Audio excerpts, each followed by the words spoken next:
древнеиранского мира, большого, остался только осколок один. Это нынешние осетины. Аланы. Племя Алан. Даурии до Забайкалья. Ну, скифы, сарматы – это же ираноязычные народы.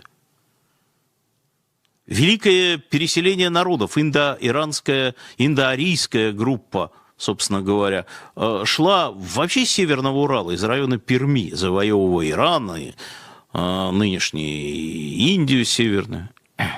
А сколько осталось? Осетины. Одни только осетины, потомки аланов. Все.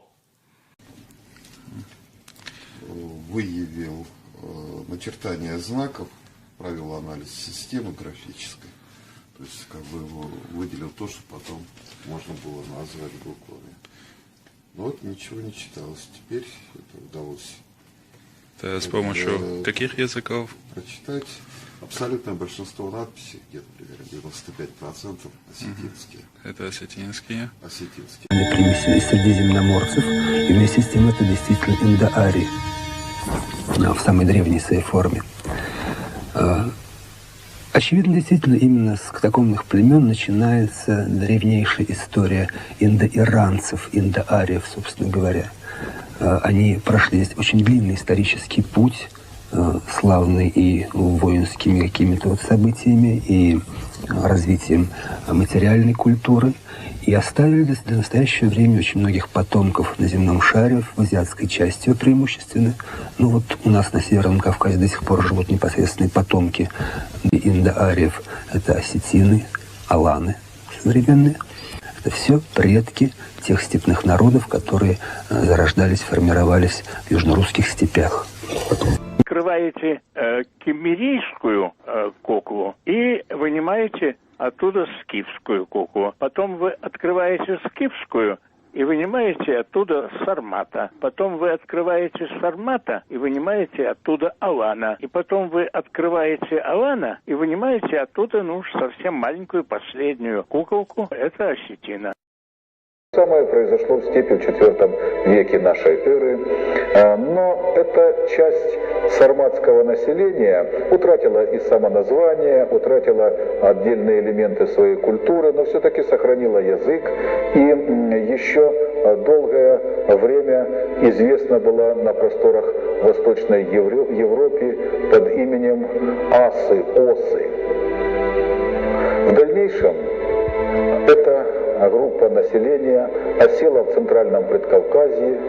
Отсюда происходит название современного народа и современного государства Осетия, осетины, осы. Значительная часть сохраненного генетического и культурного фона сохранилась именно здесь, на территории Осетии. Вот это современное, так сказать, выражение этой сарматской кануши в лето. В числе скифо-сармато-аланские артефакты. В действительности, аланы и осетины – одна из ветвей скифо-сарматов. Самое раннее письменное упоминание об осетинах в китайских хрониках встречается более чем 2000 лет назад в жизнеописании Давань. Профессор Сюй Вэнькань считает, что осетины, аланы – один из древнейших народов. Изучение их истории, традиций, культуры и языка, как последнего оставшегося осколка скифо-сарматского мира, вызывает большой интерес у ученых не только Китая, но и всего мира. Из исторических хроник Шидзи. Там есть такие слова. Яньцай находится на 2000 ли к северо-западу от государства Кангюй. В те времена название Яньцай означало то же, что и современные аланы-осетины. Это кочевая страна, имеет более 100 тысяч лучников, граничит с Великим озером. Мы внесли статью про государство Яньцай в редактируемый нами большой китайский словарь. Там говорится, что Яньцай — это древний этноним, встречается и в формах ису. Во времена династии Восточный Хань стал называться Алань-Ляо, а во времена Троецарствования переименован в Алань, располагаясь на современной территории от Аральского до Каспийского моря. Только во Франции и Северной Италии сегодня известно около 300 городов и селений с аланскими названиями. Все они в словаре, в таком самом классическом словаре Доуза, пишется этимология obscure. Это значит, что этимология не ясна. То есть нету других предложений. А там вот в это количество топонимов добавляются еще слова, которые просто читаются с иранского языка. Иранский язык на территории Галлии был только один – язык алан. Другого иранского языка не было ни раньше, ни потом. Мне кажется, неразработанная нива – это изучение топонимики Британии с учетом иранского языка.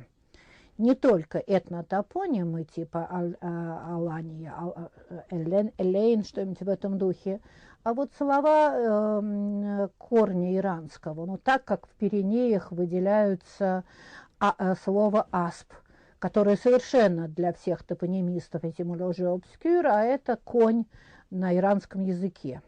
И, соответственно, вот эти Монт дасп, Вале дасп, Форца, вот Асп в Пиренеях, там, где как раз были пути Орды Респендиала, они отражают тоже присутствие безусловное. И искать нужно слова, которые можно будет понимать только из иранского языка. Спор о языке. На каком языке говорили аланы? Вот в принципе, казалось бы, с научной точки зрения, все разъяснил нам еще в 20-е годы XIX века чудесный востоковед, немец по происхождению Юлиус Клапрот, который сделал доклад в Петербургском научном обществе на тему того, что аланский язык имеет отношение непосредственное в качестве предкового к осетинскому языку.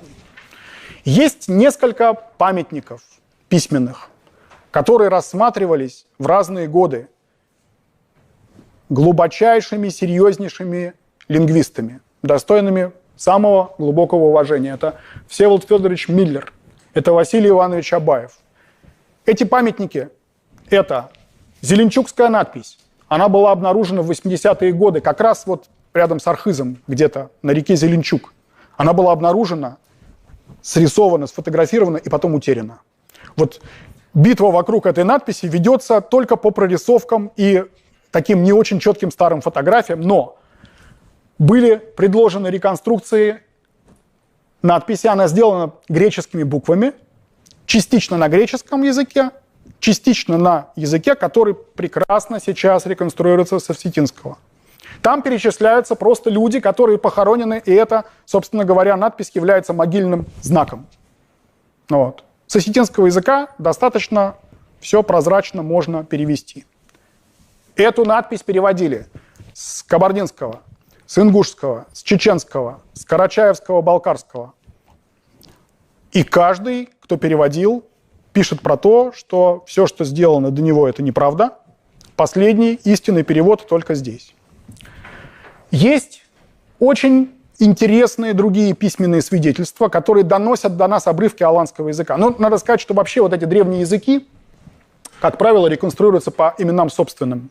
Что мы знаем про скифский язык современный? Это 20 имен скифских царей.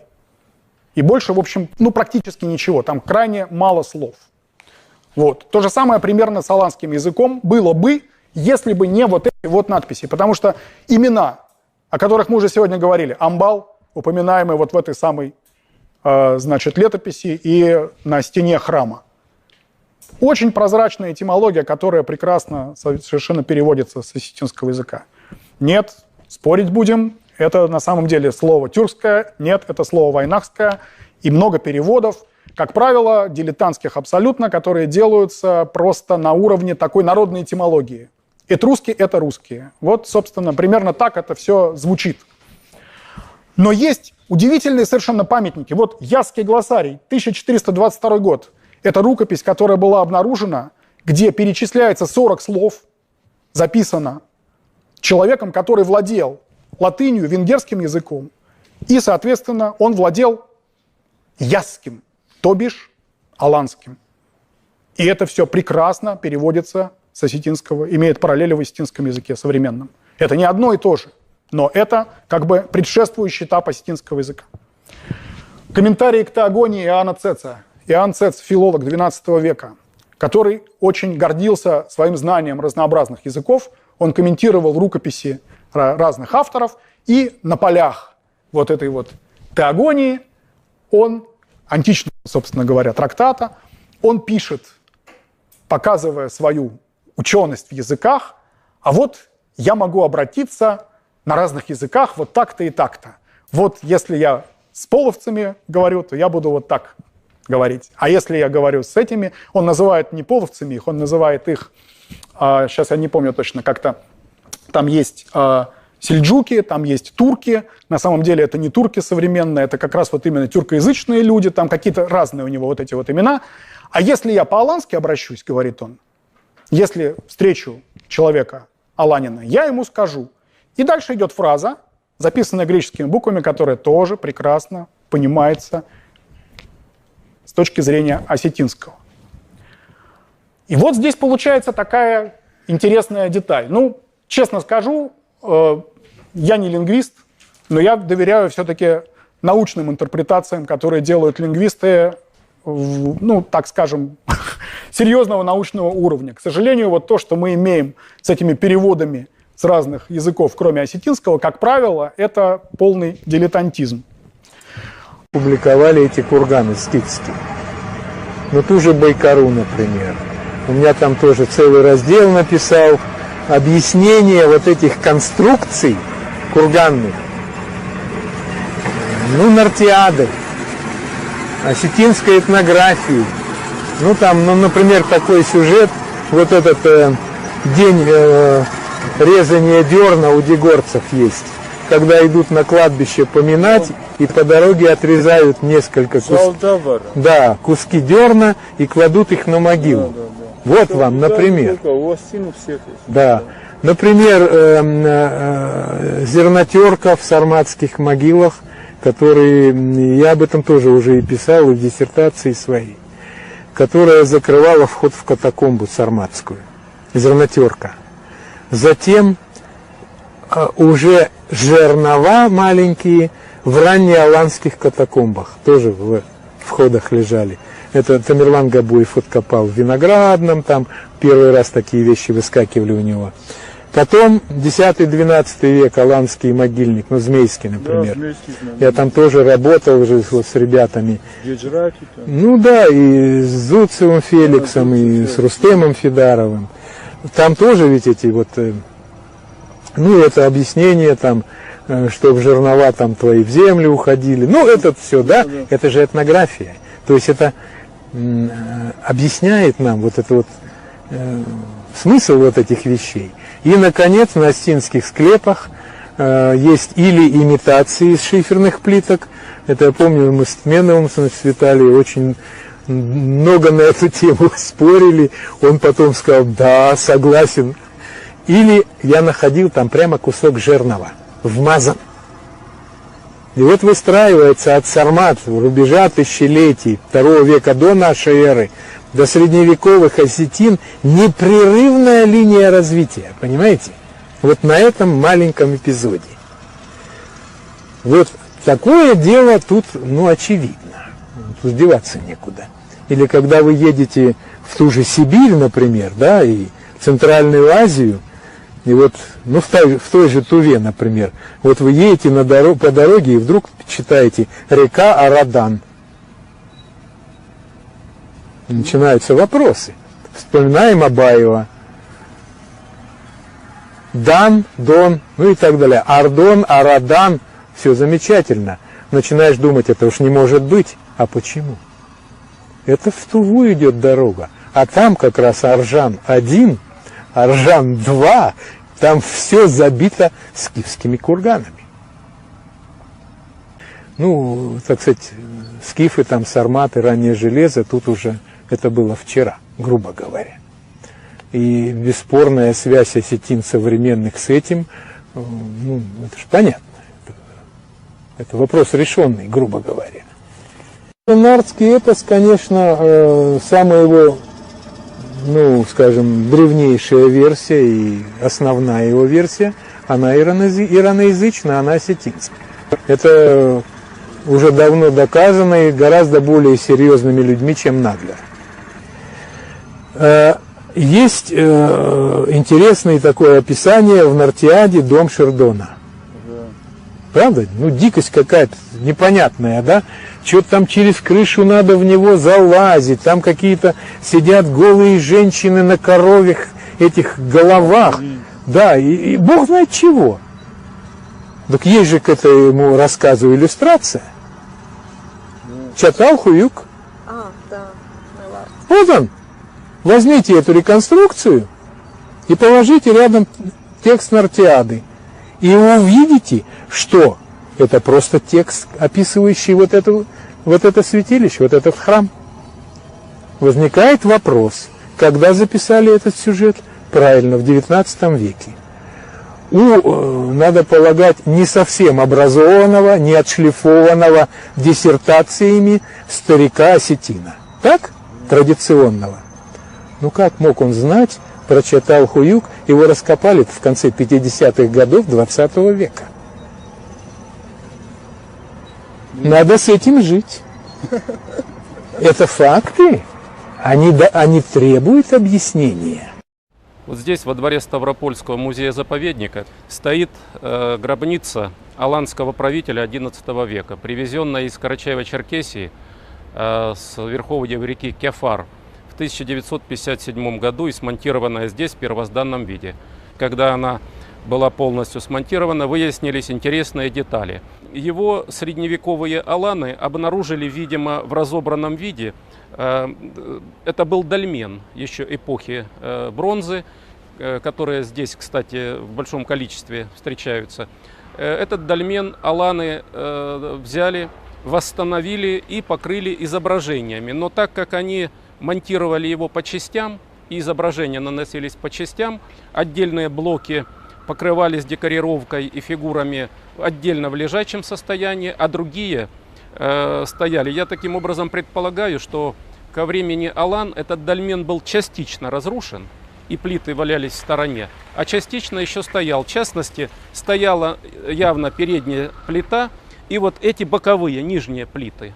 А вот те верхние два ряда, они уже, видимо, были развалены. И они их, обрабатывая по частям, делали единую композицию, забывали некоторые торцы задекорировать. И таким образом этот памятник выдает в себе более древнее происхождение. И, конечно же, обращает на себя внимание вот типичная деталь дольмена – это круглое отверстие в центре плиты. Сделав выборку вокруг этого отверстия, они оставили вот такой круг и изобразили 3 креста как охранный знак. Это самый емкий по содержанию памятник аланской культуры. Концепция главная всех изображений заключается в том, что на передней плите изображен правитель Алании. Кузнецов, археолог, предполагает даже, что это мог быть Дургулель Великий, известный по письменным источникам. Рядом с ним священнослужитель ранга не ниже, чем митрополита. Об этом говорит вот здесь плат, набедренник такой, который носили высокие церковные иерархи. И сцена может говорить о том, что этот митрополит провожает, причащает вот главного героя перед уходом его в загробный мир. У него есть главный атрибут власти – это секира. Подобные близкие находят в археологических раскопках. И вот рядом с этой христианской сценой, которая усиливается еще 3 крестами, которые троичность известна всем в христианстве, и, видимо, еще охранные функции выполняли эти кресты, чисто языческая сцена, где изображен виночерпий и собака, образ которой связан с культом мертвых и в аланском, в том числе, погребальном обряде. Дальше все сцены имеют свою логику, они не прерываются. После того, как здесь был представлен главный герой, которого вот так провожают в загробный мир, показан сам его путь, кого он встречает. Вот это, в частности, эпический герой аланского эпоса, который в нардском эпосе дошел, Курдалагон, вот здесь изображен. И везде мы видим на 3 сторонах присутствие собаки. Собака, которая связана с культом мертвых, как бы маркирует загробный мир. И после того, как наш герой прошел весь путь, который хорошо описан и вот сохранился в осетинском погребальном обряде, хорошо сохранился в нардском эпосе, он попадает в загробный мир. Вот видите, опять повторяется он в том же облике, как мы видели его на передней стене. Рядом изображены сцены поминальные. То есть здесь видно, как живущие на земле, помня его, постоянно совершают тризны различные, празднества, видимо, какие-то. Но это известно для того, чтобы ему в том загробном мире лучше жилось, и он там лучше себя более комфортно чувствовал. Есть такие атрибуты, которые, например, находятся в археологических раскопках. В частности, в фондах нашего музея есть деревянный столик на 3 ножках. Это столики для культового использования, фынги называются в осетин. Вот здесь такой, правда он здесь с 4 столиками, и на нем лежит голова жертвенного животного. Ну и здесь есть, естественно, изображение очажной цепи, котла над очагом и человек, который совершает ритуальные действия. Вот на этом как бы заканчивается его путешествие в загробный мир и где он остается. А вот последняя стена, в частности вот эта, здесь уже наш погребенный изображается как эпический герой. И, естественно, как эпический герой он совершает подвиги. Например, здесь видно, как он сражается с чудовищами. Первое – это орел, у которого он отбивает черепаху. Это общеизвестный такой нардский мотив, когда орел уносит женщину в образе или лягушки, или черепахи, а потом главный герой, как правило, побеждает его и отбивает ее. А выше мы видим вообще какого-то монстра страшного с открытой пастью, с рогом, с 3 ушами и с громадным хвостом. Подобного типа чудовище встречается в нардском эпосе, где также рассказывается, что главный герой низвергает его в пропасть, и вся сила монстра заключается в его хвосте. Вот здесь, обратите внимание, очень большой хвост, на который наш герой победоносно опускает топор. И, естественно, все его деяния, которые при жизни уже сделали из него предка такого чтимого, заканчиваются также сценами пиршеств, восхвалений, что уже, как говорится, показывает такой некий оптимизм, что близко уже и христианской религии, и вообще традициям горским, о том, что загробный мир – это есть продолжение существующего живого мира.